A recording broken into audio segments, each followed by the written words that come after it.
Close enough for government work.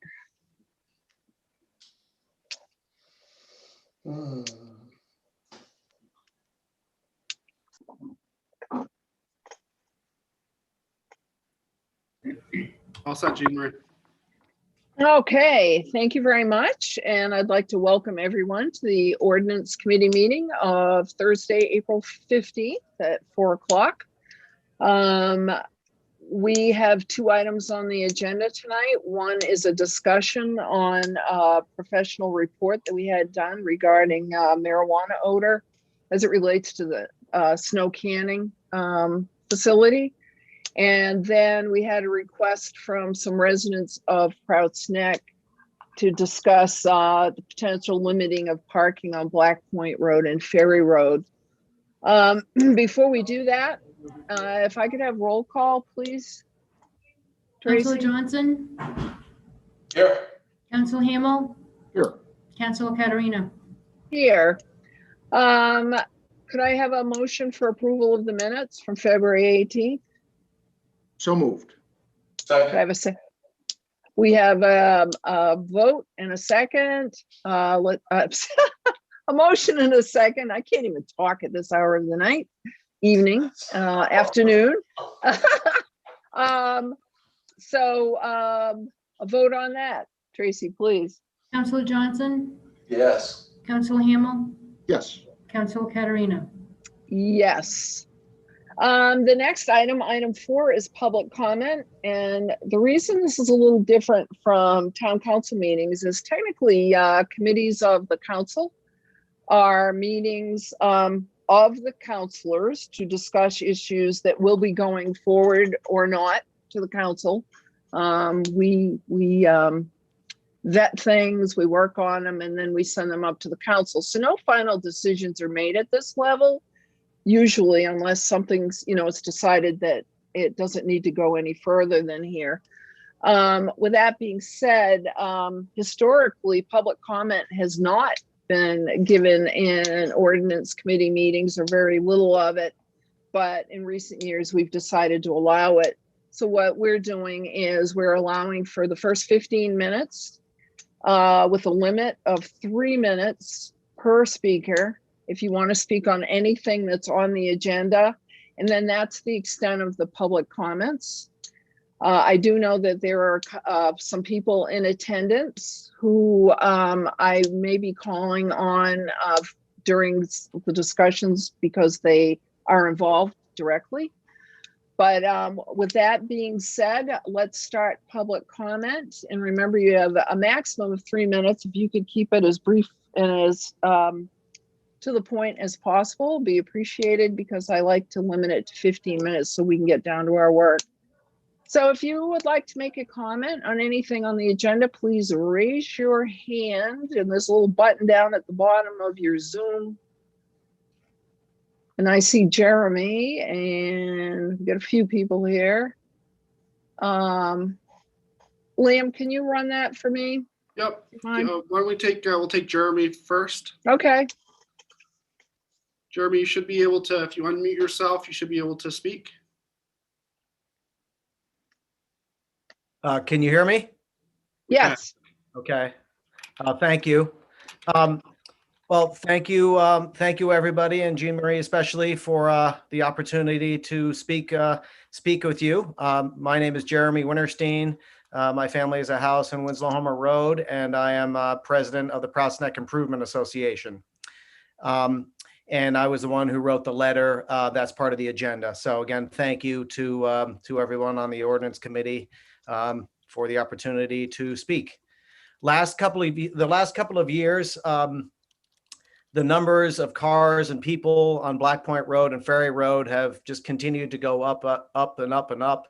And it's been concerning, but this past year, the year we're in now, it's the most we've ever seen in terms of the volume of people and cars.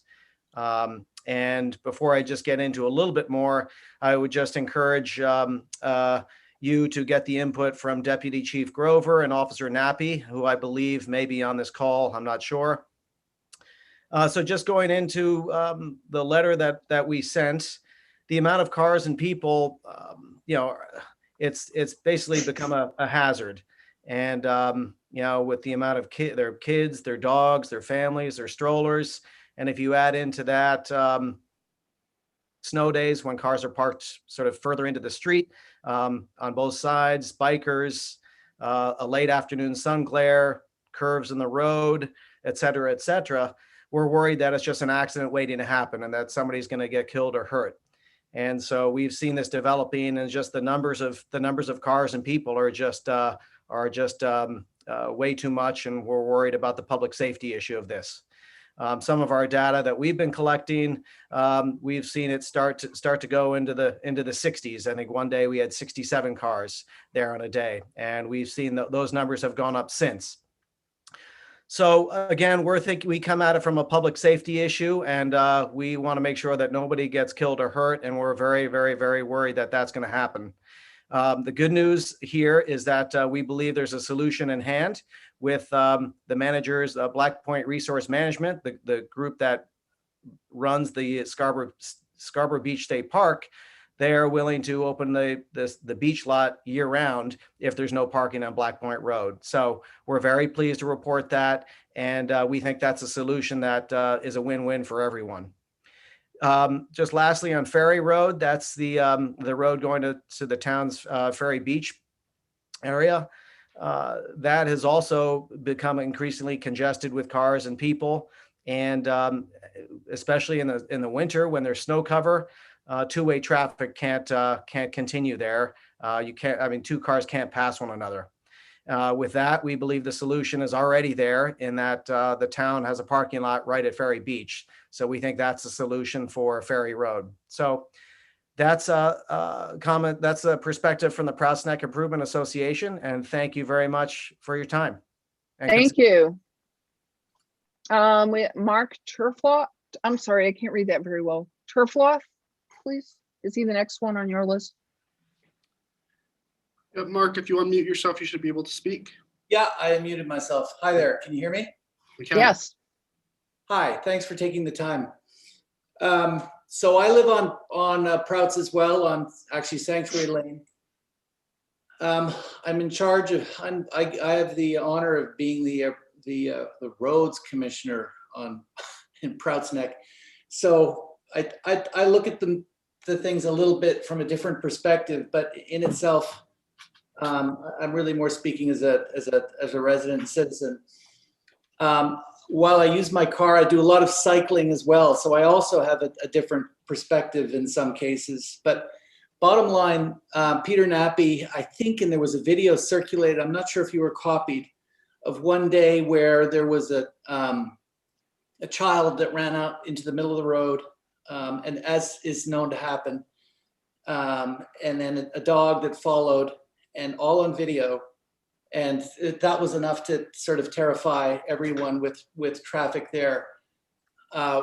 We had an accident where there was a child further up on Prouts who was basically hit by a car on a bike. So again, an extra sensitivity there, but that's not the point of this. There is a video, however, and that's in a congested situation. That was sometime, I think, in late February, where there were 60 or 70 cars. The trick there is, there are cars on both sides of the road. I'm now at the Scarborough Beach parking lot entrance. That's basically the center of most of these comments. So when I come down that road on a bike, the most terrifying thing to a cyclist, and certainly to a car as well, but especially a cyclist, somebody who opens a door.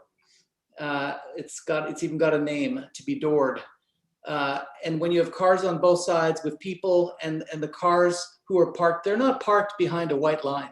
The margin is not such that cars can park neatly away from the road, like in parking spaces in Higgins Beach. This is cars that are barely, if inside the white line, in many cases, not at all. And they present this incredible hazard that Jeremy's described. When you look at the past growth in the last 3 years, I've been living there over Jeremy, you've got about 10 seconds. Okay. Mark? Excuse me, Mark. I'm sorry. Yeah, Jeremy. I'm almost Sorry, done. Mark, I'm sorry. When you Thank look at past growth, the way the traffic has picked up, future growth, it's really scary to see where it's going. Last point, that even when parking lots open, people park on the road because they don't want to pay the fee. So there's going to be some consideration there about how that all works. But too many cars, way too many cars parked there on nice weather. Thank you. Thank you. Next is Nina McKee, please. Nina, if you unmute yourself, great, thank you. Okay. Hi, everyone. My name is Nina McKee, 309 Black Point Road, number 59. And I want to just reiterate the danger of the parking on the road, because I was driving very, very slowly and a child went whipping out, and I was lucky I could stop, but it scared me to death. And I've been up and down that road practically every day. And sometimes there are over, 35, 40 cars, and it's just too much. So that's that. And then the other thing I just want to say, and I don't know if this probably does affect the ordinance committee, but is that we have too much building that's going on in Scarborough. It's just over the top. And I just hope the planning board will begin to address the fact that this little community, I don't know how the sanitation department is taking it. And I know the post office is overrun, and to get an appointment at the vet, my gosh, it's 2 weeks. So, we have too many people. And so I hope everyone will address the fact that we cannot have all this building. Okay, and I do appreciate all your work. You're wonderful. And I thank you very much. Thank you, Nina. Next is David Walton, please. Hi, everyone. Thank you so much for your service. I'll be very brief. I live on Master Lane. My kids go to Pleasant Hill and Wentworth. I drive by the State Beach every single day when I pick them up, especially in the afternoon. And I've almost hit doors opening. I haven't had an accident yet, but it is a bit frightening. I will also say that what the pictures don't is just the consistency. It's 7 days a week. It doesn't matter. It's not just a weekend thing. It's all the time. And I just wanted you all to know that. And that's it. Thank you all so much. Thank you, David. Appreciate it. Bear with me, folks, because my thing here, I gotta. Next is Marvin Gates. Go ahead, Marvin. Hi, can you hear me? Yes, yeah. It's Marvin Gates, 423 Black Point Road in Scarborough. Thank you very much. I comment in support of the Prouts Neck Improvement Association's request to prohibit parking on Black Point and Ferry roads. I live on Black Point Road, as I said, and I'm in the immediate area of concern and closest to the hazardous corner around which vehicles routinely exceed the posted 25 miles per hour. For most of the cars parked on and near this corner, and for all of the pedestrians navigating around them, a very dangerous situation exists between September 15th and May 1st. I walk my dogs twice a day. I'm known locally. The police officers have asked me to document the situation, and I think I took some of the photographs that were submitted to you. All of those were routinely taken when I was walking my dogs. On other occasions, such as when I go to the mailbox, I've witnessed far more dangerous situations even. And one that pops immediately into mind, I think was referenced a moment ago. A boy of about 5 or 6 in heavy ice skating gear couldn't wait to get to the entrance to the park in order to go skating. He was running up the northbound lane of Black Point Road. Cars were parked on both sides of the road in the lanes of traffic, as was referenced before. There's not enough room for the cars to completely park on the side of the road. And lo and behold, I was terrified, literally terrified at this scene. And then around the corner, by happenstance, there was a police cruiser And the policeman proceeded, or woman proceeded, to follow this young boy 50 to 100 yards up the center of Black Point Road. This is really an accident ready to happen. And I don't mean to put the onus on you. However, I think that's where, after Jeremy Winterstein contacted Mr. Hall decided to place it. It really is dangerous. There is an option available, as I understand it, from the state park parking group. And finally, I would say, I've been involved in this parking issue a year ago, this last February in 2020, before COVID. The parking company that manages the state park did apply to the Zoning Board of Appeals for a 114 space parking lot across the street from the state park. I think that was certainly unanimously approved by the Zoning Board of Appeals, and now is in front of the Planning Board, except if I understand it, it was pulled due to COVID. Obviously, there was almost no parking last year. This is a much bigger issue down here with the growth that was mentioned earlier, and it is only getting worse. And this, I think, is sort of the canary in the coal mine, this immediate issue. Thank you very much. Appreciate it. Thank you, Marvin. Yeah, thank you, Marvin. Okay, we've got 2 more speakers, and then that should bring us to the 15-minute mark. So we'll have Elizabeth, and then after Elizabeth, Richard. And then we'll go into our meeting. Okay, thank you. Hi there, this is Elizabeth Von Stadi. Can you hear me? Yes, thank you. Excellent. I live at 7 Ferry Road with my husband and 2 kids. They attend Scarborough High School in Waynfleet. And first of all, the parking issue at Black Point Road is dangerous. I am fully on board with the idea that it needs to be fixed before someone gets hurt. And it does sound like there may be a good solution in the works, which is great news. But I want to speak specifically to the parking situation on Ferry Road, since I see it every day. And as you know, Ferry Road travels from Black Point Road to Ferry Beach. And Ferry Beach has a public parking lot that is open year round. I believe it fits about 70 cars. Ferry Road is not long. It's about 1/3 of a mile, a little less than that, I think. And it gets a good amount of car traffic all year long from people coming to visit the beach. And we see a lot of pedestrian traffic as well, because the area is a really nice place to walk.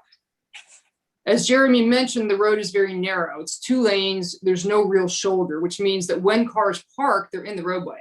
So it becomes a 1-lane road, and that impedes traffic and visibility. And it's even worse when there's a snowbank, because that creates even less room to park, because you can't even get 2 tires off the road. So to be clear, the parking situation on Ferry Road is not insane like Black Point Road. We do not have that kind of pressure, not yet, and thank heavens. But as the population of Scarborough is growing, I'm asking to plan ahead. And when you think about whether to allow parking on a short stretch of a very narrow road that gets plenty of traffic from cars and pedestrians, and when there's already a public parking lot at the end of that road, it seems like the negatives of on-street parking outweigh the positives. So asking that you designate Ferry Road no parking year-round in conjunction with Black Point Road. Thank you. Thank you, Elizabeth. Richard? I'm going to unmute. You should be able to hear me now. Yes. Thank you. Thank you all for your attention to this. I am Richard Maurer. I'm at 464 Black Point Road. I work in Portland, so I am driving, each weekday through that little gauntlet of cars that I'm addressing. And, as a bicycle commuter as well, the old days when I lived in Freeport, I appreciated the amount of walkers that would use Route 88 in Falmouth Foreside, common sort of biking route. And I always felt safe in that town because of the number of people using that route. And Black Point Road has that same scenario. So many cyclists use it. So many walkers use it. My mother lives at Caller Vale, right up the road, and at high tide, she can't walk the beach. So she walks the road as her 3-mile exercise every day. And in the winter, that path through the cars, she can't walk on the inside of them where the snow is. So she ends up finding herself, she's one of those people who's in the middle of the street walking sometimes a quarter mile to a half a mile out in the road. It's always hard for me to see that with an empty parking lot right next to it. So I know there's logistics to address with the management group's arrangements, but hopefully that can be seen. And again, I'm in support of doing what we can to make that a safer passageway for cyclists, walkers, and the traffic. Thank you. Thank you, Richard. Winslow, you're sneaking in there on me. I'll let you talk, but we're going to close public comment. So Winslow, go ahead. Hey folks, thanks. I'll be real brief. The good thing about going last is I can just agree with everyone that said everything that needs to be said. I'm at 480 Black Point Road, and I have very similar experiences to everyone that's spoken so far. One thing, I have young children as well, and so I am not only frightened for myself and other children I don't know, but I'm frightened for my children. And a big picture here is that for a long time, there have been some restrictions during the summer when demand is very high, but the conditions are pretty good actually for parking. The road is well maintained and there are wide margins to park, past the white line. In the winter, now the demand is so high that the weather-related conditions just make it really, really hazardous. And so I'm definitely in favor of this. And the good thing, just emphasize that sounds like there is a solution. We're not coming to you with a problem that doesn't have a solution. It sounds like the state park is able to give us some help in working these things out. So thank you.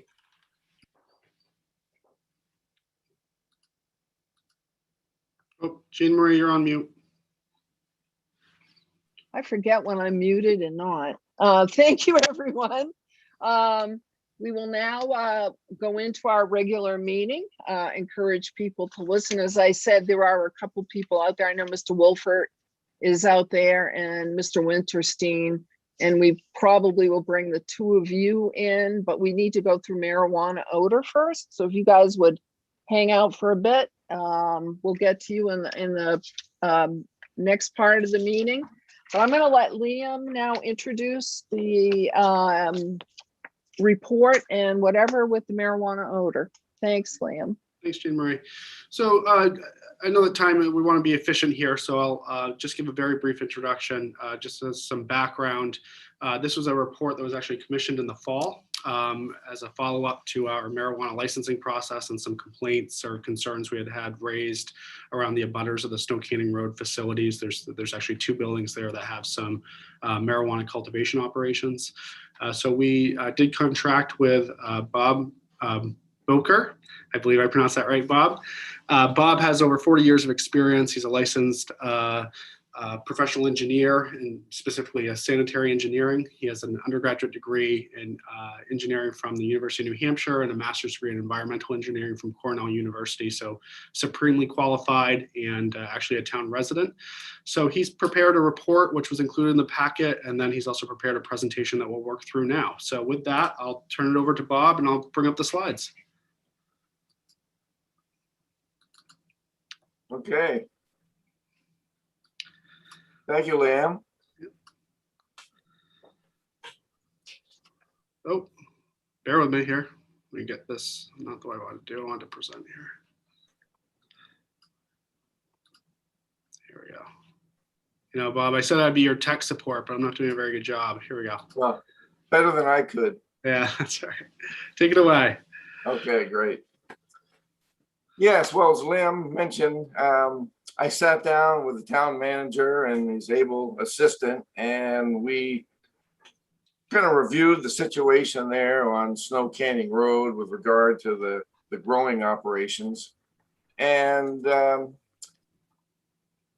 clearly there is an issue with odor complaints, which is not unusual with these types of operations. So we tried to establish establish the scope of work for this first phase. And if you can go ahead to the next slide. Again, this is more background information that Leanne presented, but The tenants are required to provide some type of odor control as part of the town. I guess I should use the word license here. But there's no specification on what's required for the growers. And so as a result, as expected, you see kind of a wide variety of devices which are, apparently used to control the odors. We go to the next slide. We kind of established a scope of work here to limit it to kind of reviewing what the growers were using for odor control and whether that maybe has some issues and perhaps could be improved. So Liam and I did a limited site tour of facilities, and I say limited not because the growers didn't want us there or but these grow operations are somewhat unique in that the growers are very kind of defensive about or concerned about the potential for unwanted spores and contaminants to get into the grow operation. So they were reluctant to let us just walk through, their facilities, particularly if we had been in any of the other rooms. But it was useful for me to get an understanding of, what the layout of the building was, what the size of these operations was, and to get a feel for the kinds of devices they were using. But to supplement that, Liam and I developed a survey form, which the growers could fill out online, that provided information on the size of their rooms, what was the operation in those rooms, what type of odor control system they had, how many odor control systems were in use, the size, et cetera, et cetera. So that was fairly successful. I think we got responses from 12 of the growers or so. In the meantime, I did a literature review of what types of odor control devices were typically in use for these specific odors. And then, we were tasked to kind of prepare an assessment report with some recommendations on how maybe the odors could be further mitigated. One of the things I should mention is that these odors are somewhat unique in that they are due to a class of compounds called terpenes. And it gives, kind of a unique character to the odor from these grow operations. Interestingly, the odors really don't occur until the last phase of the growing cycle, when the plants actually flower, and they generate these odorous compounds called terpenes.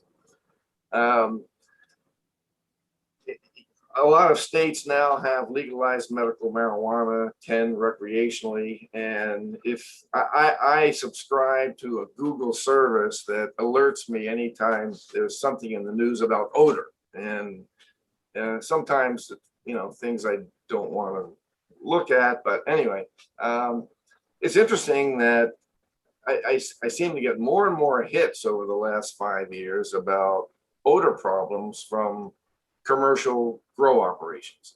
And as you can expect, in places like California, where they have some large farms of outdoor grow operations, the odor issue can be quite intense. So anyway, the odor occurs, at the flowering stage. A lot of people describe it as skunk-like. Obviously, people complain about it, so it's not considered a pleasant odor to many people. Okay, next slide, please.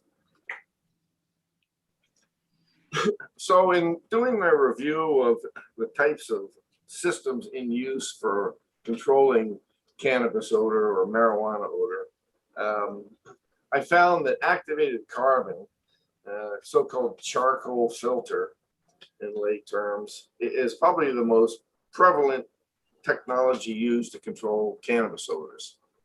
It seems to be quite effective.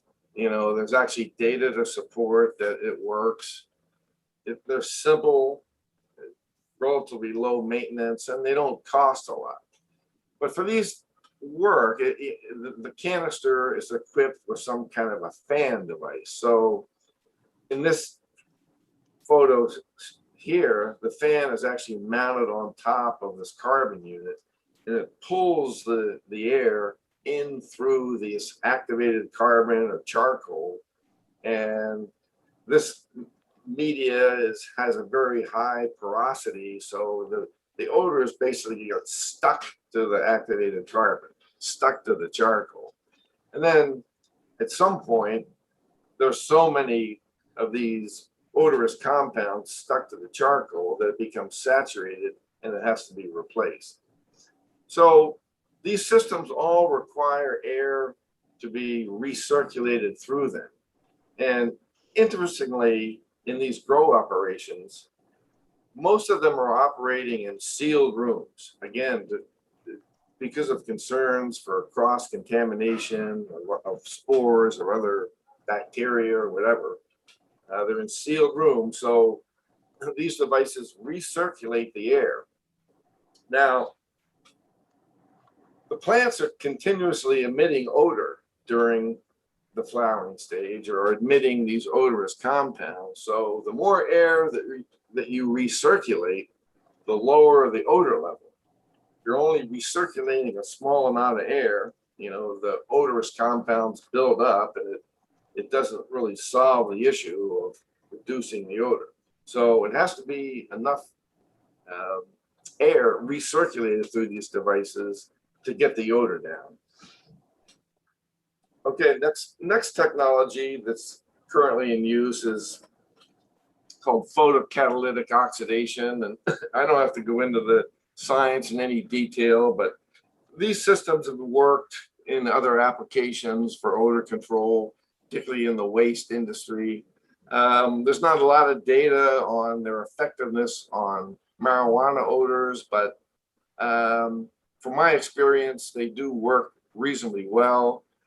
It involves ultraviolet light and a catalyst, and it basically destroys the so-called volatile organic compounds, VOCs, that comprise marijuana odors. And it also can attack viruses and other germs or bacteria. So some of the growers like this type of system because not only can it knock out the odorous compounds, supposedly it will kill off any bacteria or spores that might be in the air. Okay, if we go up to the third one, Liam, I think we went backwards on Yep, that. sorry. There we go. Ionization systems. Excuse me. And these range widely from like home ionizers that supposedly spit out ions that magically control smoke and odor. Some of these devices do have, you know, a track record of being effective for odors, but you kind of have to be careful which type you select. But there are a couple of tenants using a system that uses an ionization system for which they claim and supposedly have data to show that they can get 85% reduction of these volatile organic compounds that include terpenes that are the source of the odor. Okay, and the next system are filters. Now, a number of tenants use only filters for supposed odor control, but filters are not designed to remove odors. They are designed to remove particles, particulates. And there's a couple of different efficiency ratings. The MERV rating, which is used in HVAC applications. Basically, the higher the MERV rating, the better it is at capturing small particles. And then there's the HEPA filter, You know, and these could be, the MERV filters could be your standard furnace filter, for example, or in the air handler for HVAC system. The HEPA filters are just high efficiency filters that are designed to remove particles as small as viruses. So you see them used in the medical industry, and they remove more than 99.97% of particles less than 3 microns. So they're very efficient, but they don't remove gases. They don't remove molecules of terpenes that are floating around in the air. So despite the claims, none of these filter systems are really designed to remove odors, and they don't remove odors. So I've got them lumped into odor control systems because some of the tenants are using them. And then finally, this is a quick one, odor, quote, neutralizers.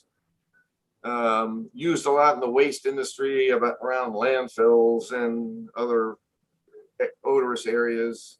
They're typically essential oils that are derived from plants that are sprayed into the air near the source of the odor.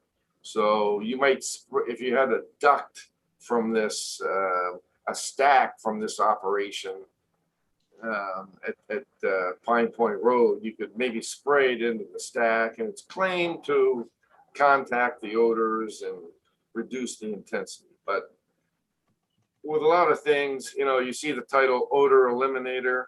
Elimination is not a term that we typically use in the odor control industry. And there's very little documentation that these things work. So that pretty much is it on the types of systems in use there at Snow Canning Road and what's available. I mentioned, you know, everyone was looking for the smoking gun. It would have been great to find a nice stack there sticking out. Woo, here's all the odor. If we just treat that air, we should be well under control, but that's not the case. And it was very difficult in the walkthrough to determine, geez, where are these odors actually, where are they getting out? Because the operations tend to be in sealed rooms where they're recirculating the same air. And the tenants are pretty careful about sealing these rooms up. And, you know, again, to prevent, not only to prevent odors from escaping, but to prevent unwanted spores from entering. So it's a challenge to determine, geez, where is this odor coming from? Obviously, you know, some people are using better or more efficient odor control systems than others. And as I mentioned, you know, these systems, because these rooms are sealed and there aren't smoking guns, stacks that we can, you know, collect and treat the air. They have to rely on recirculating the air through the odor control devices. And again, the more recirculation, the less odor. So how do you size one of these odor control systems? If I was a grower and I went to a vendor and said, geez, the town says I need odor control, what do you recommend? Well, you know, if he knows what he's doing, he'll actually get the dimensions of your room and try to size the system for that application. And one of the, I guess, criteria or parameters that are used that kind of puts all these things on an equal basis is the air exchange rate. How many air changes per hour? How many volumes of room air per hour are treated through this device? So just a quick example here, if we have a room, say 20 by 20 feet and 10-foot ceiling, you've got 4,000 cubic feet of space to treat. And let's say you're growing plants in there and you need odor control. The vendor says, okay, we're recommending an 800 cubic foot per minute system, meaning 800 cubic feet per minute of air passes through that system. And So how do we kind of put that on the equal footing with other devices? Well, we use this air exchange rate. If you have 4,000 cubic feet and an 800 cubic feet per minute system, that air is exchanged every 5 minutes, or 4,000 cubic feet divided by 800 cubic feet per minute. So it's exchanged every 5 minutes, which means there would be 12 air changes every hour. So that's kind of the basis for comparing these things. And that's the end of my technical part of the presentation. So we prepared a table, which is now commonly known as a spreadsheet, of all the different vendors, the description of the rooms, room volume, type of odor control system. We looked at the number of units, calculated the size of the room, the volume, estimated the, air exchange rate, and kind of compared them all in that last column there of air changes per hour. So I'm not going to go through each one, but that's how what we used as the basis of comparison.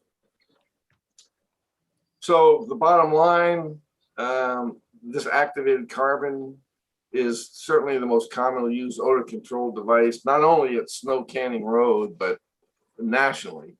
It's very common technology, very effective. Several tenants use some other systems that appear to show that they are capable of odor reduction. There are some growers that are using only filtration, whether it's the high efficiency or filters or others, but again, not effective for odor control. And then when we looked at, what the air exchange rates were for these odor control devices, they varied widely as expected, but generally most were in this 10 to 20 air change per hour range, which would be considered an acceptable range, I think, in terms of getting the necessary odor reduction. So when any odor does escape, it isn't detected off-site. And then the growers did report, other steps that they took, including, very carefully sealing the rooms. Some used like tape and plastic, thorough cleaning of the rooms after each harvest. And one or two people, I think, also used an ozonator, which produces ozone, which is a pretty powerful oxidant. Not something you want to be breathing in, but it would be effective to help clean the room. So from that, I prepared some recommendations. There are some vents on the building where air is being discharged. It wasn't in the scope to really investigate those. We did find one, and didn't appear to be any odor coming out of it. There was air, but so maybe there are some locations where the odors are being released that could be mitigated.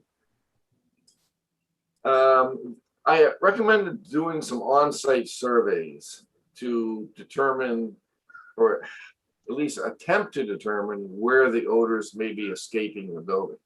Now, these can be time-consuming and frustrating because it requires often a lot of effort and time to do enough of these to try to pinpoint the location. And even then, it may not be successful.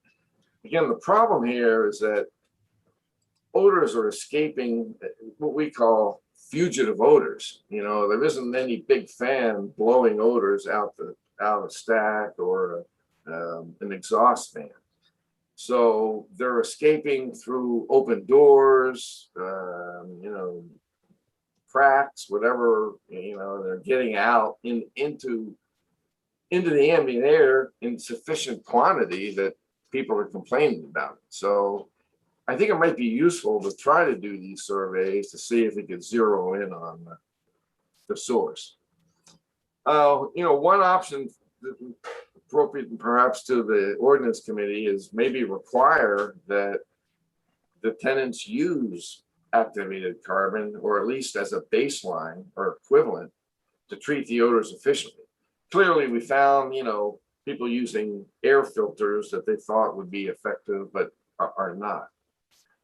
The other thing is maybe require a minimum air exchange rate, so that they, there's enough treatment of the air that it doesn't cause an issue when it somehow escapes the room.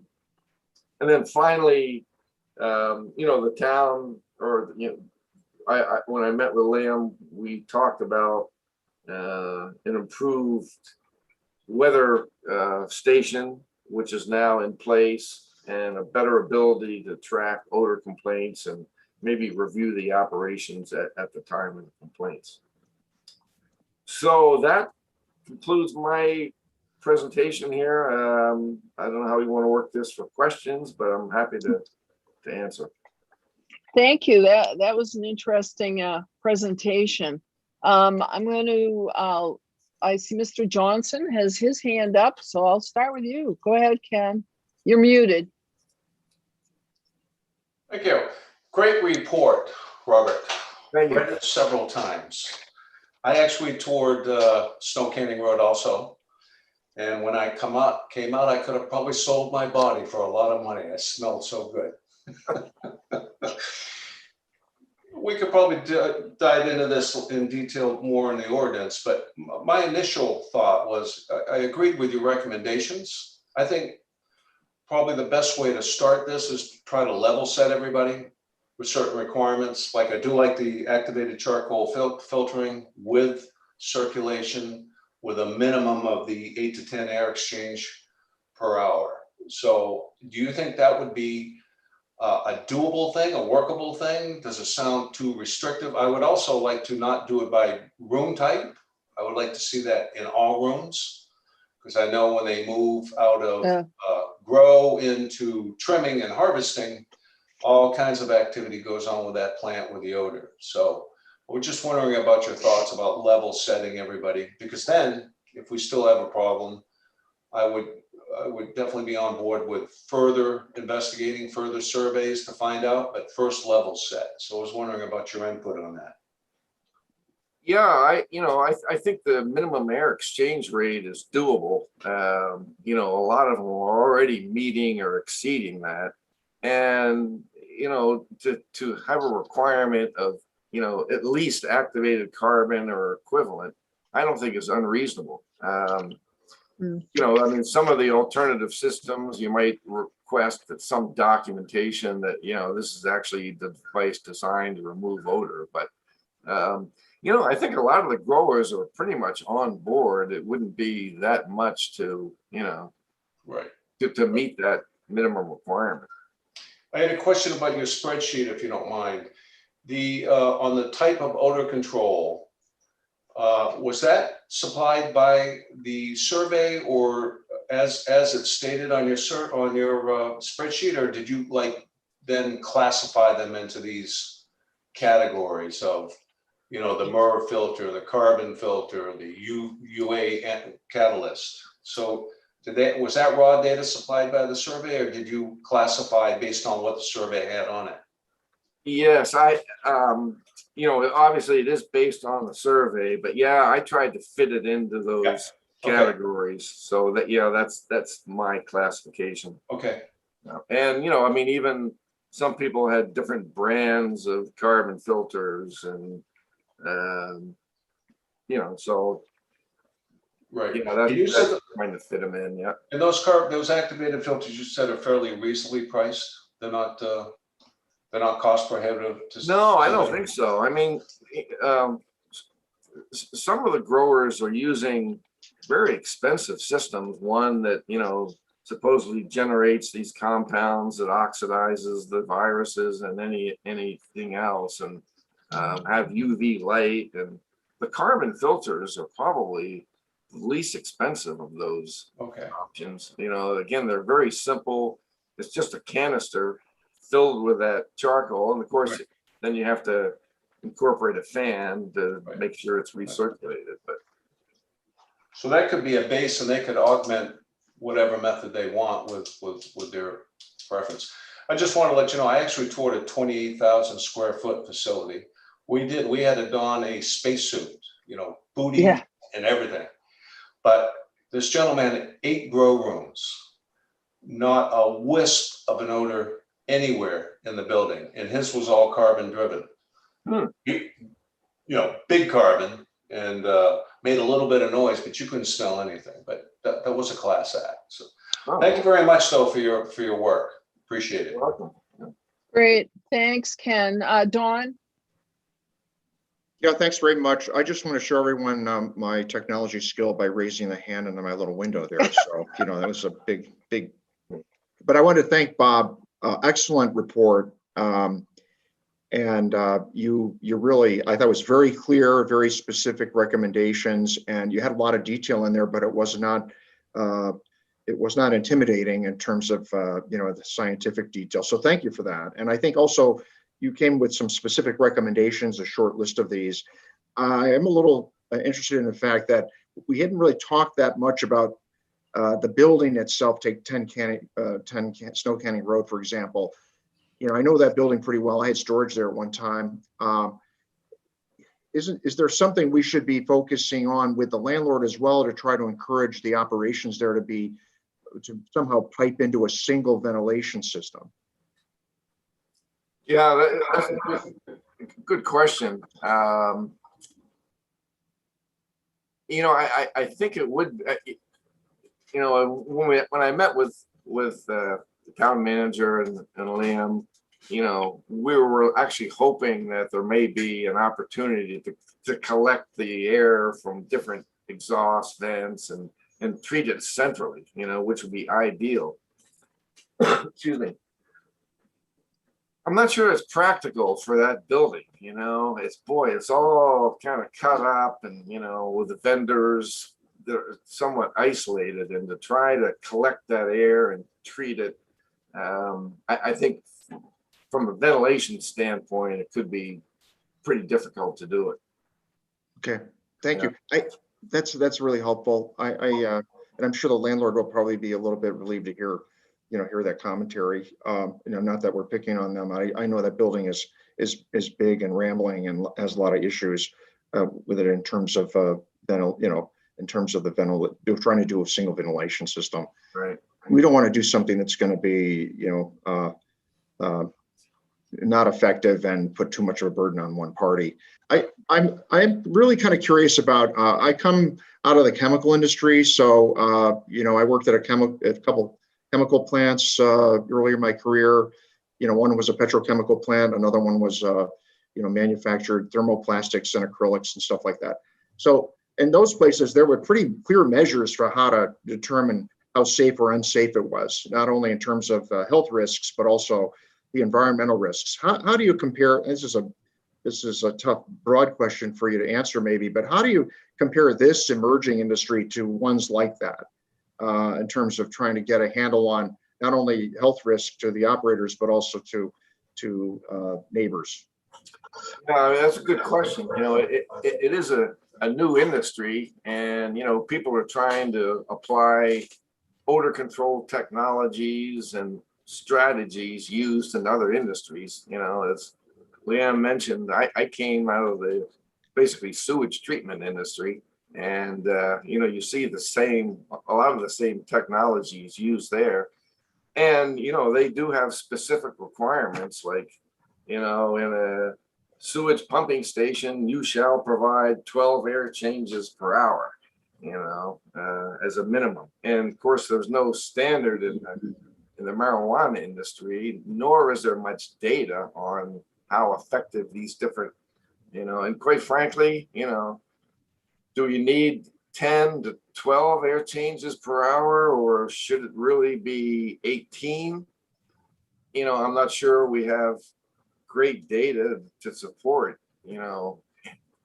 picking a number, but in talking to some of these vendors, they seem to believe that, this air exchange rate somewhere in the 10 to 12 range would be appropriate. But and then the health, I don't know if there's been any issues of whether, there was potential health impacts of, to the growers. I've never seen that, but maybe beneficial, so that they would play. But Thank you. Thank you. One final question. Some folks, and most of the pressure on this is coming from residents, the folks that live right next to Snow Canning Road. For some reason, we've had very, in comparison, limited number of issues and problems coming from the manufacturers and the processors who are located in the Pleasant Hill area. So can you speak to the effectiveness or lack thereof of involving citizens? Some folks have suggested using a group to participate in an odor monitoring committee. I have my own feelings about this, but have you seen this used elsewhere, and you have any point of view on that? I know this may not be right in your specific subject matters expertise, but do you have a view on that? yeah, I've actually been involved in several projects where we actually recruited people in the community to act as odor monitors. We tried to pick people that didn't have a grudge against the source of the odors and were objective. And I think it was helpful. In the case I'm thinking of, there was more than one source of odor. So a lot of the times it was people pointing the finger. Oh, it wasn't me. It must have been so and so. But it can be helpful, and and I often recommend that they keep a log of odor complaints, and of course the town has set up that type of a tracking system now. But the challenge again is finding out why these odors are escaping the building. And you mentioned Pleasant Hill, and I think there was a grower from that facility that is present on the other committee. Leanne, maybe you can. Yeah, we did have there was a cultivator in that from the Commercial Road facility that was on our workshop. Right. Yeah. And I should actually go visit them. But I remember him discussing the types of systems that he had, and I don't know if it was carbon or not, but it sounded pretty effective, and he was very knowledgeable on what he needed to do to control the odors. So it may be a matter of just people kind of complying with the requirement for odor control and trying to keep the building sealed up. Right. The difference between the two facilities. Thank you very much, Bob. This has been very helpful. Appreciate it. Mr. Hall?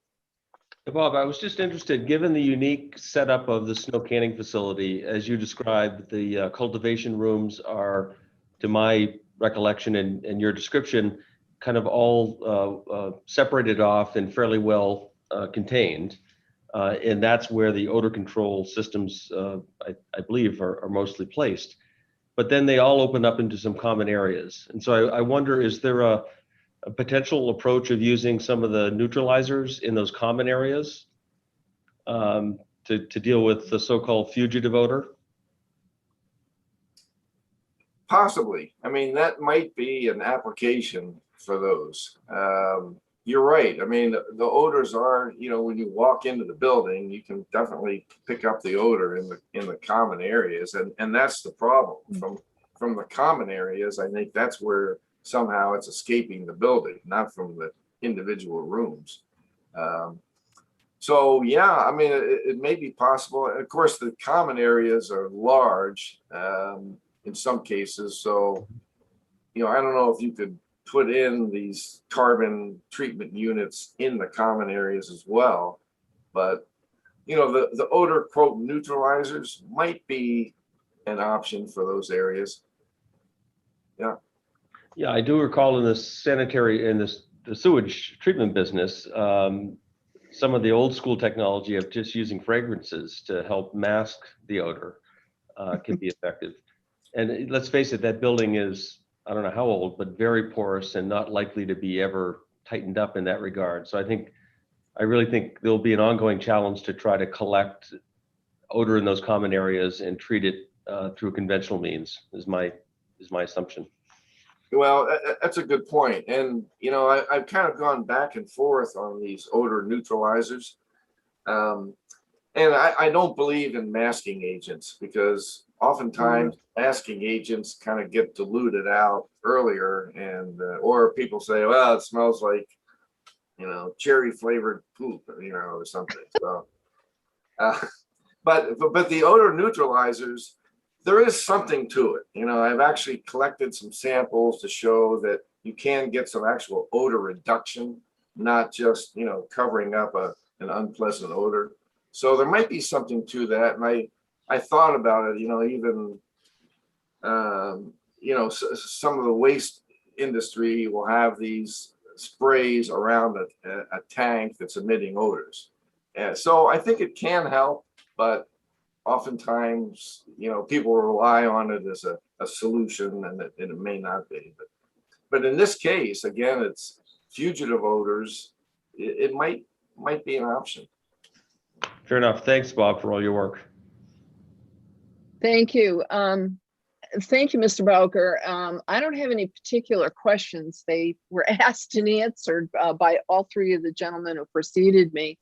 But this, again, this is very interesting. And I'm sorry, I can't help but sit here and think about, what's better, Febreze or Glade, or, you know, because that's how they sell those so-called masking agents in the world. And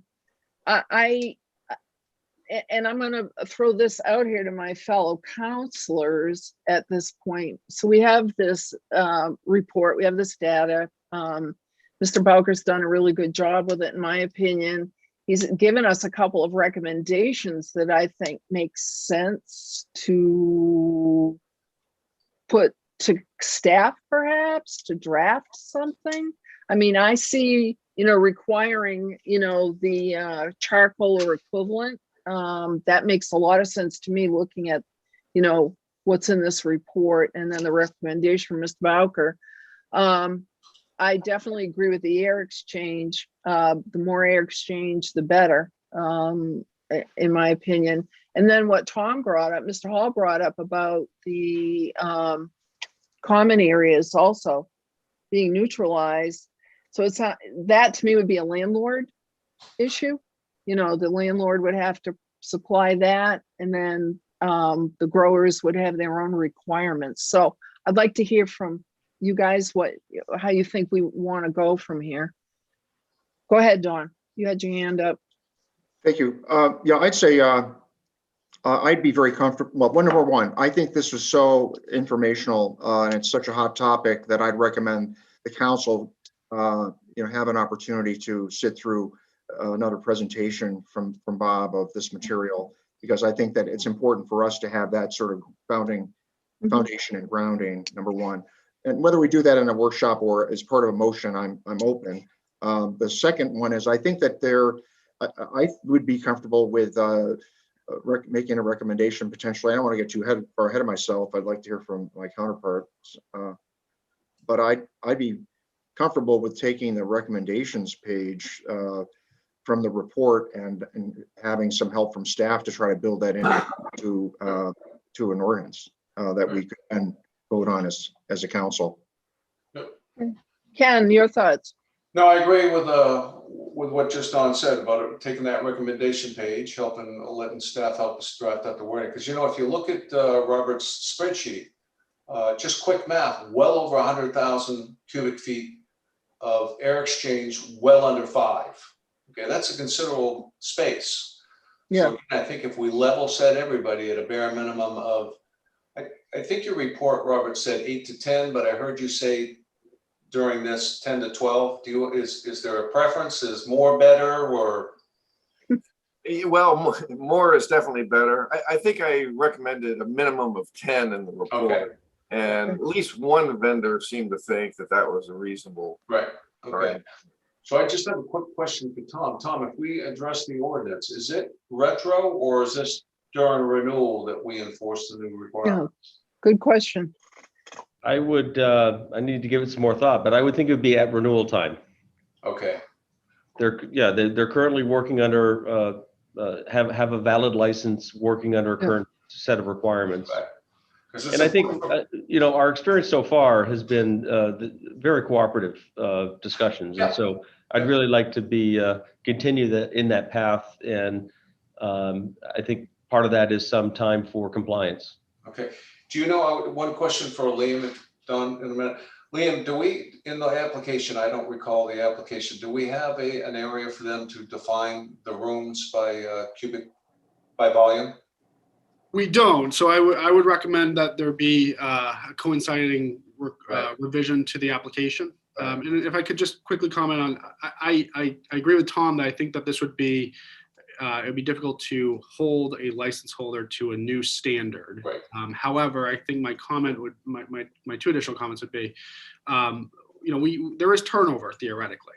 So if we make these changes sooner, it doesn't mean that all the tenants that are currently licensed won't find new locations, won't move out, and we'll have a new license come forward for someone replacing that space. So I think that sooner rather than later is helpful. The other comment I'll just make to Tom's point about being compliant and cooperative. Since this report was shared out, it was shared out to the landlord, I think the day after it was released to the council. I've had contact from at least 2 license holders that have already sought to upgrade their systems to be compliant with charcoal. And that was obviously not a formal request or recommendation, but they are, again, generally very agreeable. I think that we failed to receive a survey from one applicant, but they were also agreeable to allowing us to tour their space. So I know that this is a work in progress, but my experience has been that this is a really agreeable group. Yeah. Dawn, you were. I had a quick question. So on the renewal, so we would hopefully get something in place that would apply to any new applicants. Number one, once we get it all buttoned up. But what's the time? It's an annual license. Is that right? They have to renew every year. So I mean that's. So everyone who's licensed right now, we'll have that renewal wave start in September of this year. But I have heard, I have received some contacts and questions from prospective new licenses. So I think that getting it done sooner rather than later would be in everyone's interest. So I'd like to say we took this approach of trying to set a baseline to get all of the people licensed and in place. And I know people complained about it. I said, what are we just, the number one business in Scarborough now is marijuana. I'd say, well, I don't know about the measure on that, but we're trying to get everybody under one set of rules licensed. Number one. And number two, I think we just apply that same approach to these standards, and we get it in place and we improve, we grow from there. Probably the wrong verb, but we go from there. And that way we get more sophisticated and we revise it and improve it. But I think it's important that we move quickly. Ken? Yeah, just one last question. Is it trying not to put an undue burden on our staff that has to go through this process? Is it easy to determine equipment and its CFM and air exchange, or do you need to carry around a calculator? I mean, right? Because Liam goes typically for the preview, and so. I'll let Bob respond. I mean, is it easy to look at equipment and determine that, that does fit the requirement? Good question, because not everything will have a nice little nameplate on it that says what the rating is. And some of the growers really didn't know what they had, and I had to kind of go online and just, I asked them what the size was, and then I got the CFM rating off the spec sheet. So whatever they got out of Mother Earth catalog that month. That's right. Now, be nice. What I would say is that I think that there's an opportunity to have. I mean, I guess where I see this going is adding an odor mitigation plan template to our application, where people are asked to provide room dimensions, height, length, and ask for some of those specific identifiers around their odor mitigation equipment. We get that application ahead of time. Again, this will be new, but I think by the time I go to my 12th site visit, I'm sure I'll be fairly adept at being familiar with the equipment and And so I think that's very doable. I think that we can find a way to get that done. Well, Yeah. Liam, when you get that renewal, what if you put the burden on them to provide you with the specs for what they've got for their equipment? Because they should be able to get that. Yep, That's I not agree. hard. I agree. I think that, but we still need to be well versed and be able to verify that Yeah. what we submit on the Yeah. application is accurate. Yeah. Yeah, as the first instance, my gut tells me what we would do is really, we're creating performance standards and requiring compliance, with some minimum performance standard, if you will, appropriately, but we would characterize it as minimum and really task the applicant, maybe even with signing an affidavit, that their system meets or exceeds these standards. That gives us the ability, puts the onus on them, and gives us the ability, if we have issue, to hire a professional or undertake some other process to prove them otherwise. But I think the responsibility should be on the applicant to prove to us. Mm-hmm. Right. Ken, go ahead. Just to follow up on that though, I'm assuming that we should be able to write in those performance that we want activated charcoal to be there. Oh, yes. Okay. Okay. Yeah, So it's not the ionizer will meet the activated. No. It would be specific, but in terms of minimum air exchange rates and those sorts of things. If they exceed it, all the better. If they want to do something in addition to our minimum standard, even better. Okay, I'm good. Okay. Mr. Bowker? Yeah, I have one issue to bring up, and that is maintenance of the activated carbon. If you don't maintain it, it doesn't work. So I don't know if you include some language in there that must be maintained in accordance with vendor recommendations or something. But which, yeah. Gosh. I think it's entirely up to staff or within our capabilities to turn around, really for your next meeting, a document that reflects some of these recommendations. Okay. So what I would like to do is just have a motion directing staff, and then a second, and then move it out just to formalize it. Who'd like to make a motion? Go ahead, Don. So I'd like to make a motion that based on the recommendations from Mr. Bowker's study, that we request the town manager and staff to develop some standards that we could put into the form of a motion for the town council to discuss and approve. Do you want it to town council? Or you want to come back to the ordinance? I don't see, I'm going to take a risk here. I think we can go directly to council on this, and I don't know, I don't see a need for another turn for us in committee. So, but I'd like to hear what. Yeah, can I get a second on that? I second and I agree. Okay, so that's fine. Tracy, can we have a vote on that, please? Tracy, you're on mute.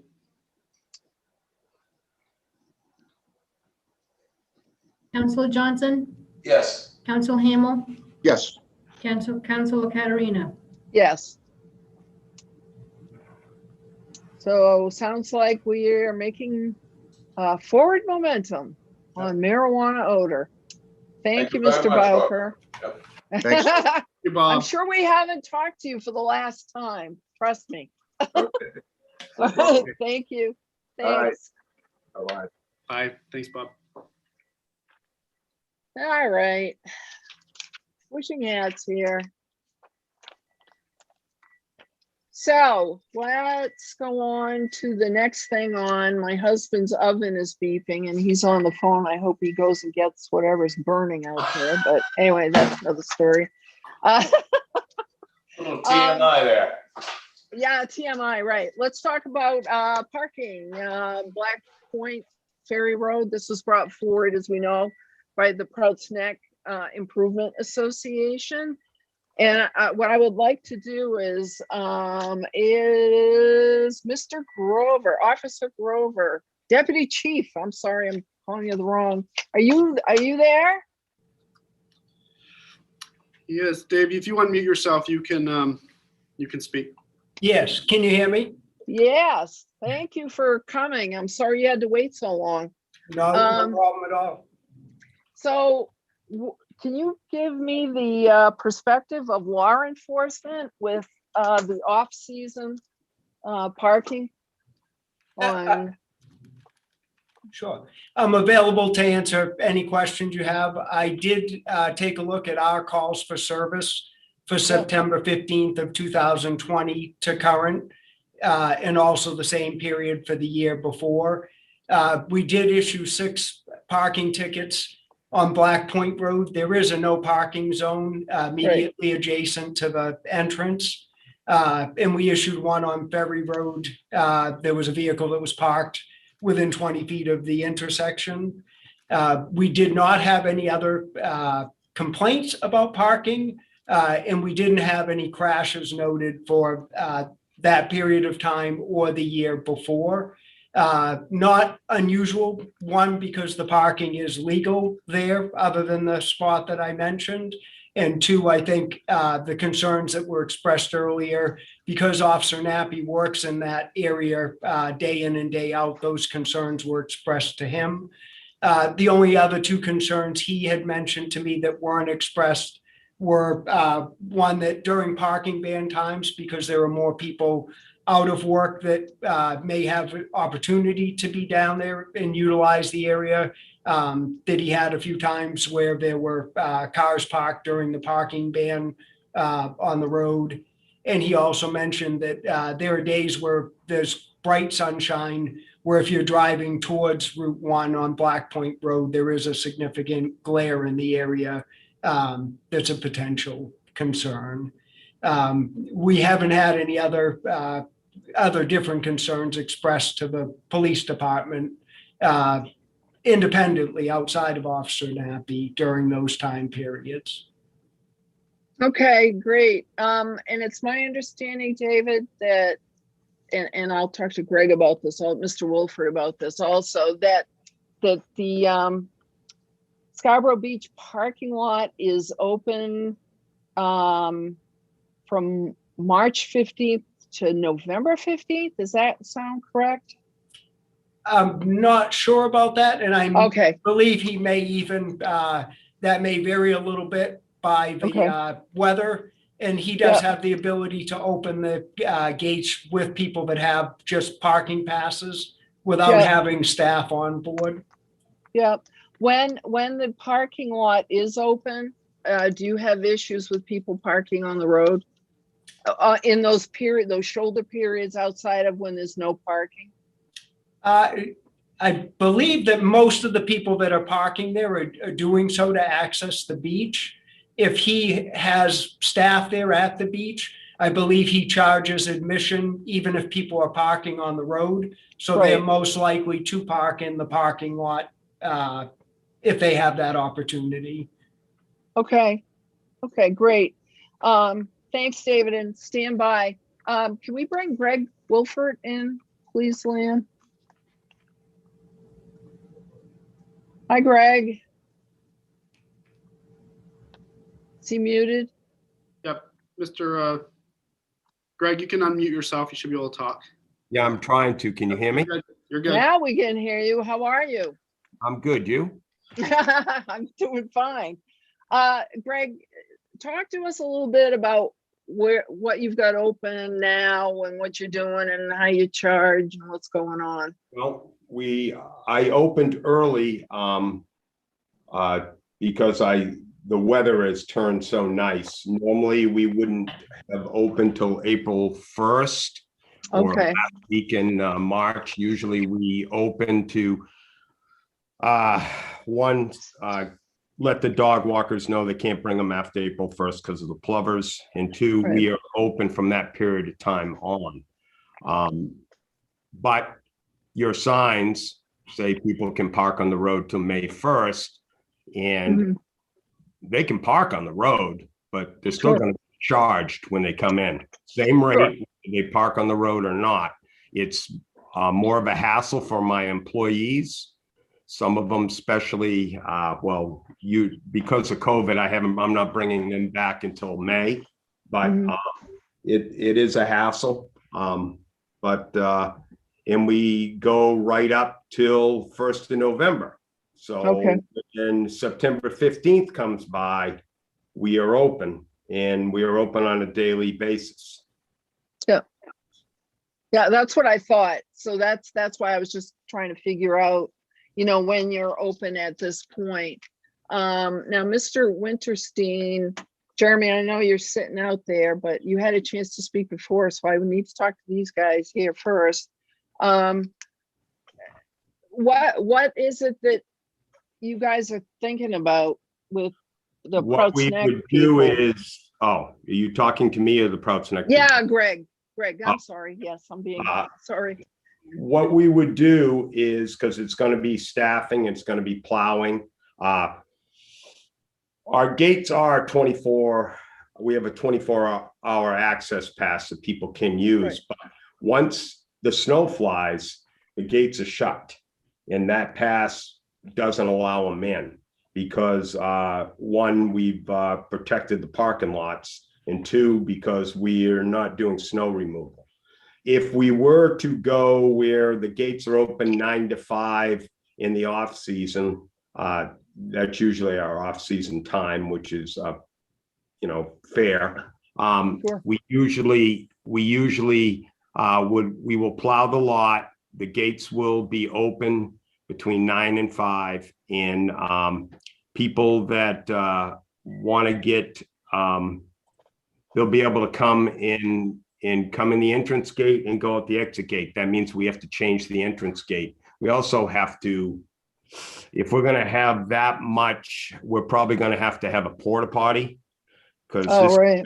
change things. And we definitely, even though we have take your little doggy bag with you, it has become more of a problem. So we will probably we will have a container out for the people when it's legal to have dogs. And we also maintain or watch the pond.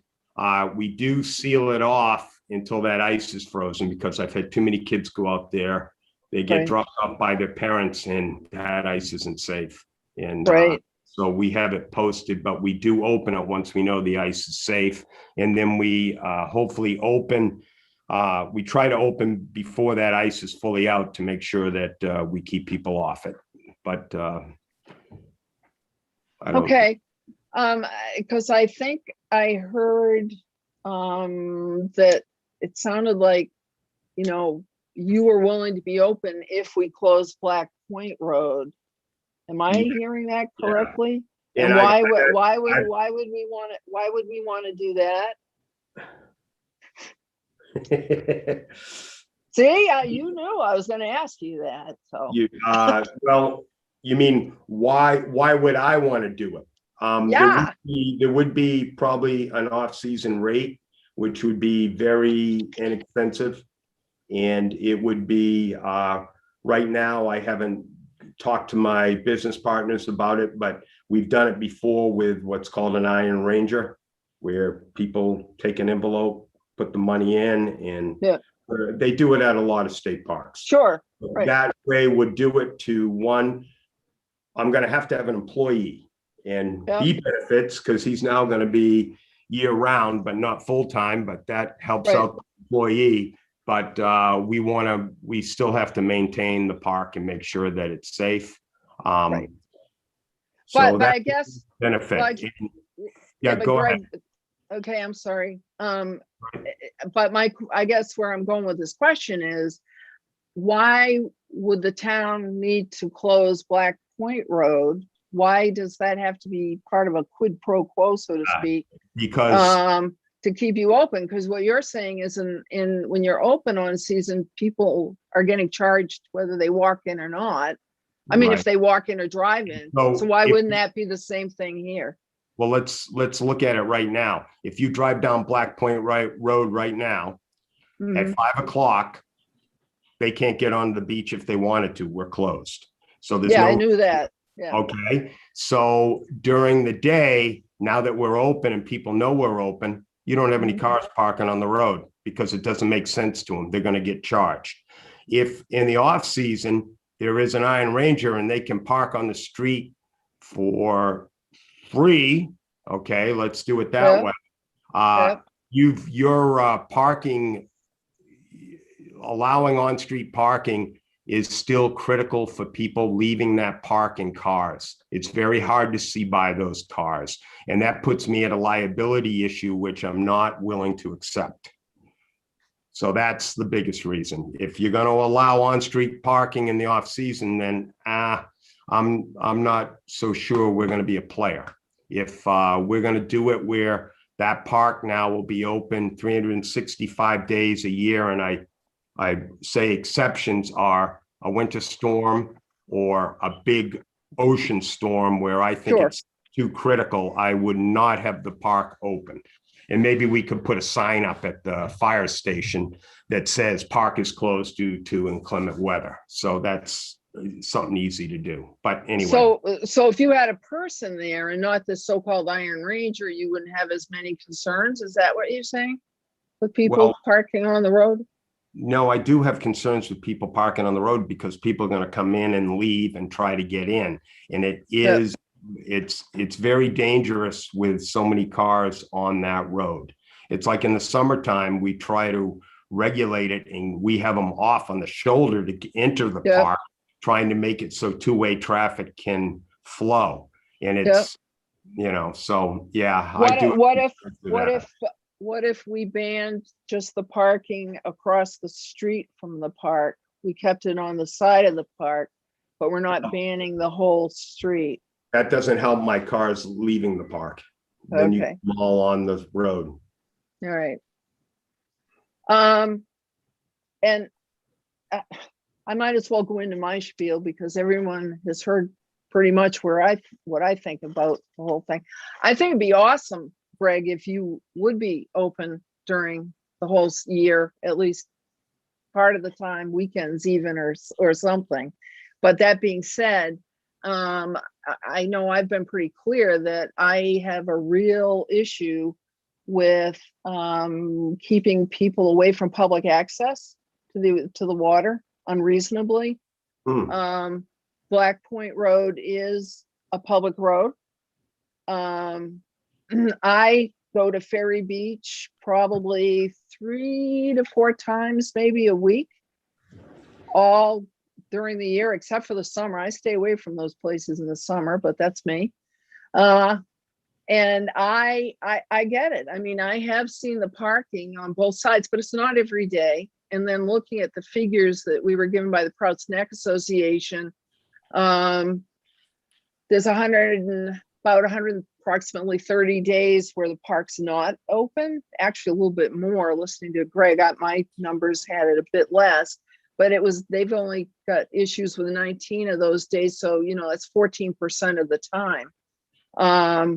And I don't see why we need to ban parking on Black Point Road. I can see maybe banning it. Hold on, let me finish. Then I'll let you go. So I just think, you know, I would consider not allowing the parking right across from the beach for a certain extent. But not only do we have people going to the beach, I happen to know that there are a lot of bird watchers who park along there. There's a huge eagle's nest in the country club, for those who may not be aware, with hatchlings right now. That's really cool. And I know people park there. People park there when the weather's nice, even in the winter off season. They're doing some artwork there, whatever. But again, my thing is public access to the beach. Go ahead, Greg. I'm sorry. Well, my only concern with that is I hear you, and then I go over to Higgins Beach, Route 77, no parking. Your car will be towed. Anywhere going down until you get on the beachfront where you have certain criteria, it seems double standard to me. Because why not allow them to park up on 77 on one side of the road? Yeah. Well, I'm not talking about it. I know, but I'm not talking about Higgins Beach tonight. I'm just talking about. It's the same idea. It's a beach, so I'm saying the same thing. All right, Dawn, go ahead. Yeah, I'm very concerned about the discussion about the safety issues. You know, there's only so many near misses that you'll have before something really terrible happens. So, and there's almost a zero tolerance, mindset I have about that. on the one hand. On the other hand, it does seem to me that the solution to this of a complete ban seems a bit extreme. And I think that is not going to make for a reasonable solution. I believe there is some middle ground on this.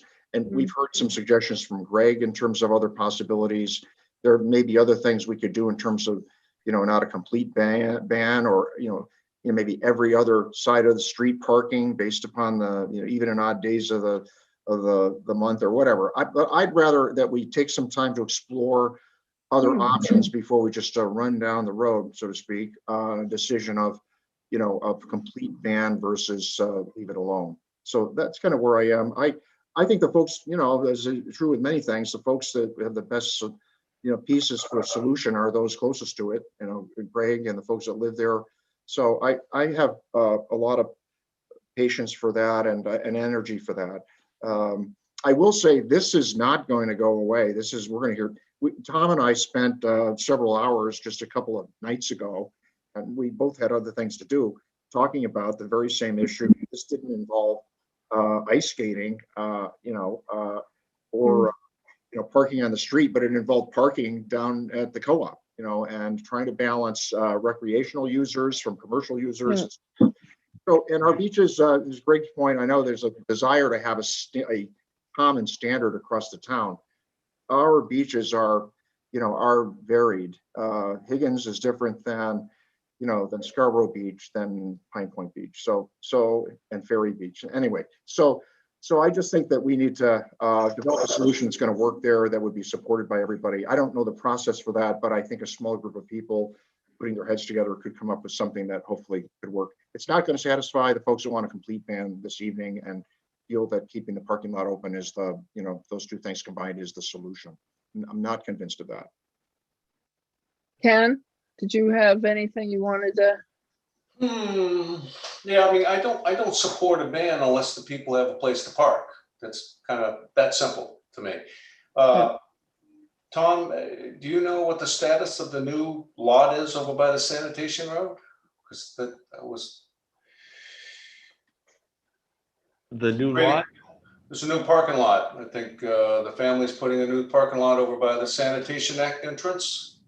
I imagine Greg can speak more directly. Yeah, Greg. Oh, I'm sorry, Greg Greg. I don't really know you. I apologize for that. I kind of thought you should be related to that, but can you give us a status on that? Yeah, because of COVID, with the state guidelines, we're on a reduced use until the governor changes it. Right. So we backed out. We put that on hold until this hopefully is behind us this year, and then we can pursue to have it. But that would still be, I mean, we could use it in the off season, but it would, then you're having people cross the road. Right. So it's more for during the season than the off season. Right. Yeah, I just recall some of the planning board discussions about, walkways crossing the road, maybe even a flashing light sounded kind of safe to me. But and again, that's where I stand, Jean Marie. I wouldn't ban it, even though the pictures, I think, of the story, the pictures show it's dangerous. It's about as dangerous as hitting a pack of bicyclers coming down off Prouts Neck that aren't adhering to the bike rules. So, but until the folks have a place to park, I don't support banning parking on Black Point. Yeah. I agree, obviously. And just to talk about Ferry, because they mentioned Ferry also, I absolutely do not believe we need to be banning any parking on Ferry. I've never seen an issue with Ferry. The picture that was given to us, where actually it looks like a workman's truck, and then maybe a car visiting next door. The only time I've ever seen parking on Ferry was last spring, about a year ago now, where we had, remind me, Tom, it was like ancient history. We had closed the beach parking for a bit because of COVID. Yeah, early on, probably this time last year, we did close the beaches for 2 or 3 weeks and had some parking on Ferry Road and other streets around beach areas. Yes. Okay. Okay, and Jean Marie, I just want to follow up is, I'm not sure where this is going to go. I mean, there has to be a next step, a discussion with Gregory and, I mean, I understand he wants the road closed for him to, it's more economically feasible for him to push the people in. And again, if the folks have got a place to park, I would support banning the parking on the road, and that's pure safety. Okay, so if there's availability of a park, I would support banning parking on the road. Just to be clear, I just don't know how that's going to work out, because that sounds to me like it's between two private enterprises to work out something that's going to drive a decision by the town. So I'm not sure how comfortable I feel with that. I don't know if we're involved in those discussions. Yeah, and Greg, and then I'll get to you, John. I'll say I'm a little disappointed to hear, your concern about cars coming in and out, because I was the one who really supported pushing back the parking so that there wouldn't be an issue with that when we pushed back parking to where we did. So I'm like, okay. Any reply to that, Greg? Well, I just think that it's tough for cars to pull out of that park, more so maybe not to come in, but to pull out of there, even and especially on the left side towards Proud's Neck. It's hard for a car. The car's got to put its nose out in the road. Right. That's basically it. But back to Mr. Johnson's question, if it is banned, the parking on the road, then I will guarantee you will be open 365 days a year unless the weather dictates.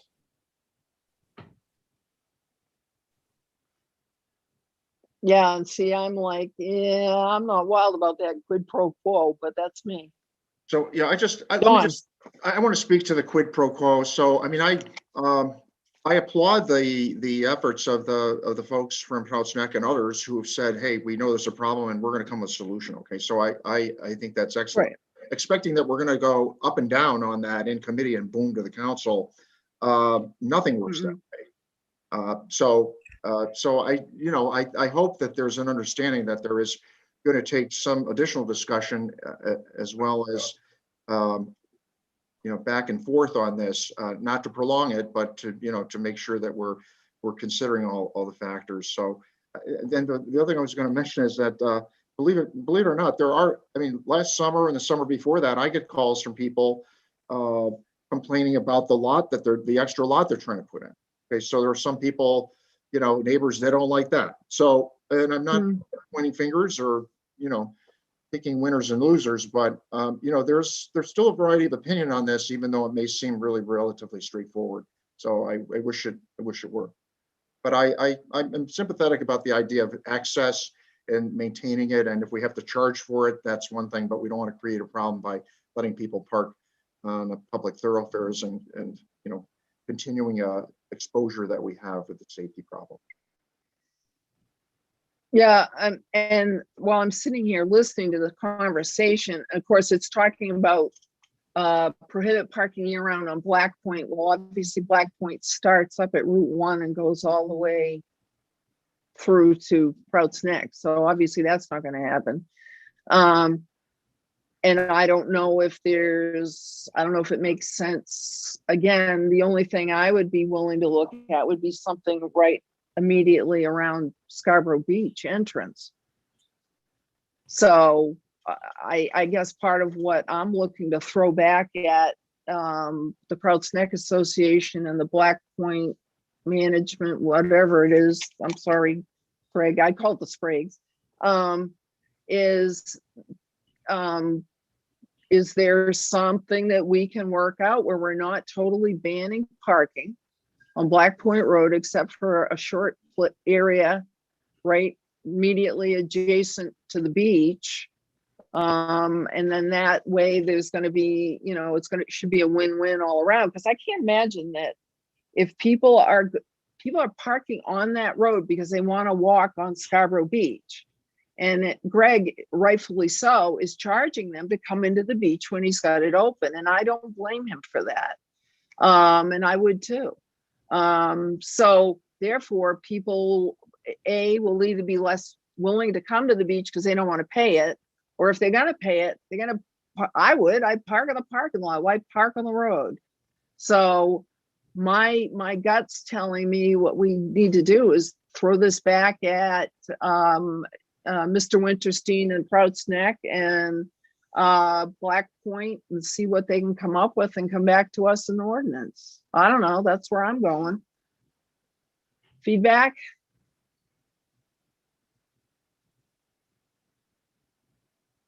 Dawn? I think it needs another turn of some kind. I'm open to the process, and I think the timing, we should try to, be swift about it, but not everything's, I mean, this is a pretty high priority. And we're moving into the summer so that, we know what issues are going to be with that, but I Well, think there's no parking there Right. after May 1st, so. Right. So I have to say, what's one thing that really surprised me about this issue is it was really an off-season issue. So, but I understand that now after this evening why that is. But I'd suggest, could we ask Jeremy and Craig, and maybe we get one or two other people. I know Marvin is involved in this. He's busy with things. We get a group of those 3 or 4 folks with someone. I'd be happy to participate with this group. Okay. Not that I want to become more fluent in parking issues, but I'd be happy to help this group. Yeah. Throughout. I mean, as would I. I mean, because I'm the one that's saying, hey, we got to have access down there. Yep.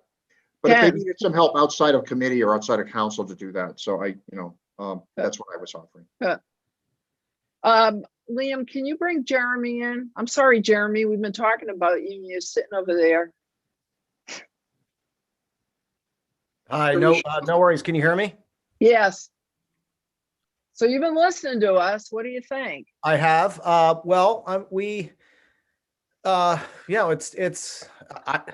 There's a solution right here with the park being willing to be open. So I see it as the solution is right there and is available.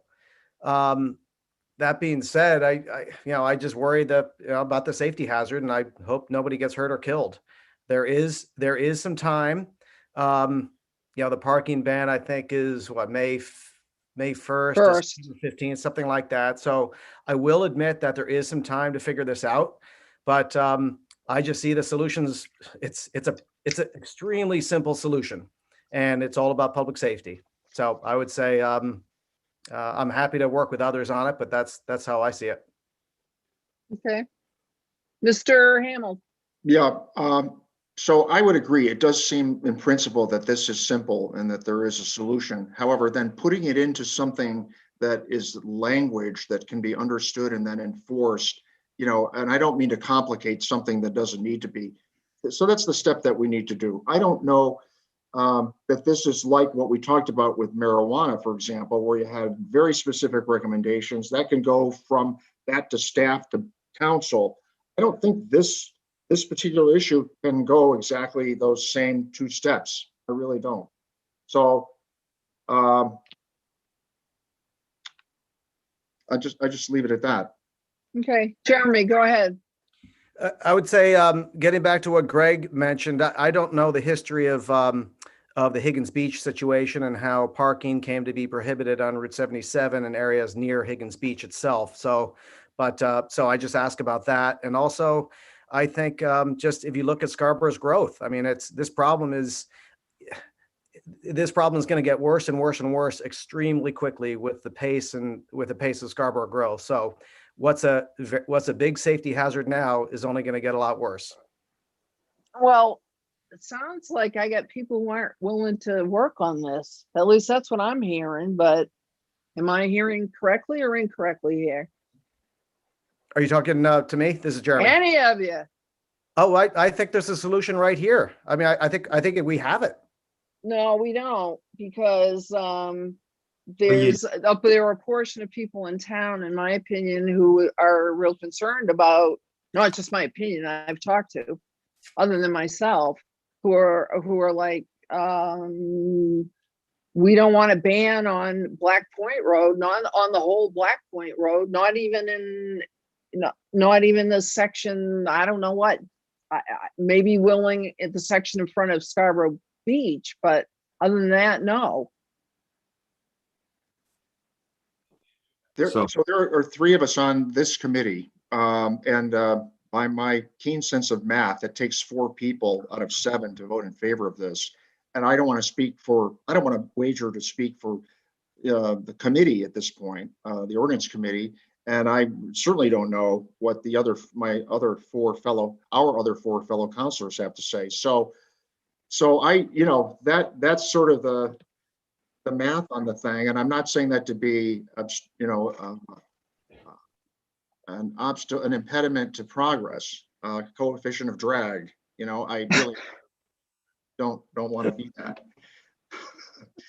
Greg, go ahead. You had your hand up. Yeah. I feel like I'm in school with the hands. Because there could be limited where you do it, whether it's just beyond Sprague Way.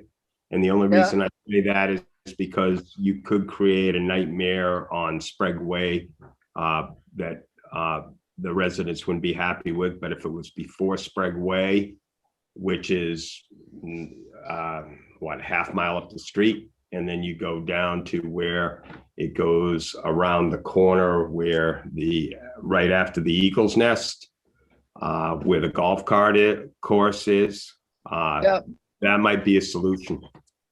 And that way you're not getting the whole thing. Okay. Well, we made some progress. Jeremy, what do you think? I go back to just the safety hazard and Scarborough's pace and rate of growth is this problem's going to get worse and worse and worse. And this is not about public access. This is about public safety. And so I just come back to, we have a solution right here. And I think it's just the perfect solution. Higgins Beach, the town is able to figure out, the town and the Higgins Beach community were able to figure out parking at Higgins Beach through some creative thinking. The town bought the parking lot. The town changed some parking regulations. The town prohibited parking in certain spots. Now every area is different. And Prouts Neck is different than Higgins Beach, which is different than North Scarborough, which is different than other parts of Scarborough. But I just see there's a solution is right here. All right. Greg, do you still have your hand up, or is that just you didn't take it down?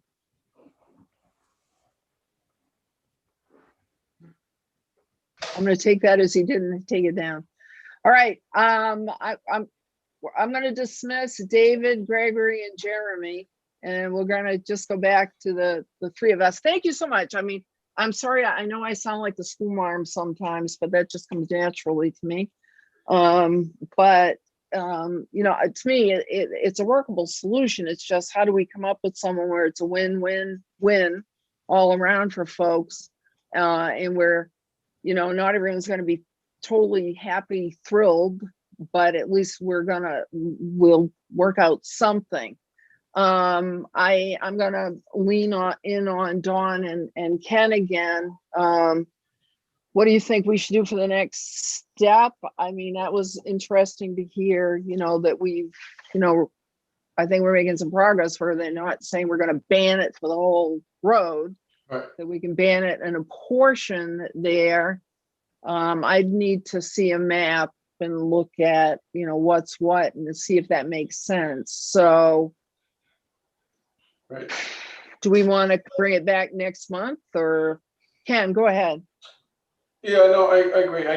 Because during that conversation, my mind was around the Scarborough Beach area, right? Not the whole Black Point Road. And I'm not really even sure that was the full intent of what was brought forward. Because if that was, I flatly out reject that. However, they're definitely, the pictures tell the story. Just look at the pictures, and I'm sure that's going on, and we understand why. I don't know if it's the pace of growth. I kind of think it's COVID. People locked up in their house. Some folks not working. Just get me out somewhere, right? Yeah. But yeah, maybe we got to do some sight line, some distancing, and see if we can close in that number one. I understand from a business perspective, you don't want to have year-round employees if you can't sustain at least your expenses. Oh, right. Right. So a closed off section to where people going to the beach, they'll go to the parking lot. They're not gonna park a quarter mile down the road and walk down. At least most won't. Some will, but we can't address everything. Yeah. So I think we should come up with a parameter on Yeah. both sides of the road. The corner, I think, is an obvious one because that's where the danger point is, up by the Sprague Road. But I'm gonna take a ride over there this weekend, just again, Yeah. for a visual and to get out of the house. Mr. Hall. Jean Marie, would you be interested? Well, staff would be certainly interested and willing to work with you or anyone else to explore what some of those options might look like. We can prepare Yeah. some graphics. Yep. And I'll leave it up to you as to how you'd like to proceed beyond that. Yeah. I'm thinking that we let staff do that. We get a chance to do our own, driving out there at different times of the day and whatever, see what's going on, see what we think makes sense, hear a bit more perhaps from folks who weren't totally aware of what's going on, how people are, and bring it back next month. Dawn, you're making a face. Oh, I'm thinking frown sometimes. Okay. I think so. It doesn't mean I'm not happy. Okay. So I kind of agree with what Jeremy says, and I know Marvin has been pestering me with these little notes here. All of us. He's pestering all of us. I haven't had a chance. So, but that's a good thing. So yes, I kind of agree. The pieces of a solution are here. Yeah. A solution is here. No, that's not the same thing as. Right. I like using baking analogies. You got all the ingredients for a cake. It ain't a cake. Okay. Right. So Ken really likes these. So That baking show, man. And perhaps perhaps need somebody. I think you have offered to be point on this, Jean Marie. I think we need another turn of this at committee, in ordinance, and then we go from there. And I think that give us enough time to talk to the constituents, the various Right. opinion leaders and issues here. And I think the pieces are there. Absolutely. All right. So I'm going to, can I have a motion for us to ask staff to do whatever Tom was talking about? Well, just to be clear, I wasn't offering to do it for you. I was offering to assist you in any way we can. Okay. Yeah. So who should I pester about this, Liam? After we get off the meeting, to bring something back. My thing is to bring something back for next, so that we can then package something to put to council. Yeah, I don't know that a formal motion's needed. I think, Okay. And All you right. could certainly work with me, and I'll probably bring Okay. other staff in as needed. Okay. Okay. Is that okay with everybody here? All right. So everybody, Jeremy, Greg, everybody, just hang tight. We're on it. We're seeing what we can work out here. And I think that's it, isn't it, for our agenda? Anything else? Do I hear a motion for adjournment? So moved. Second. Councilor Johnson, Yes. Councilor Hamel, Yes. Councilor Katarina. Yes. And again, thank you to everybody, and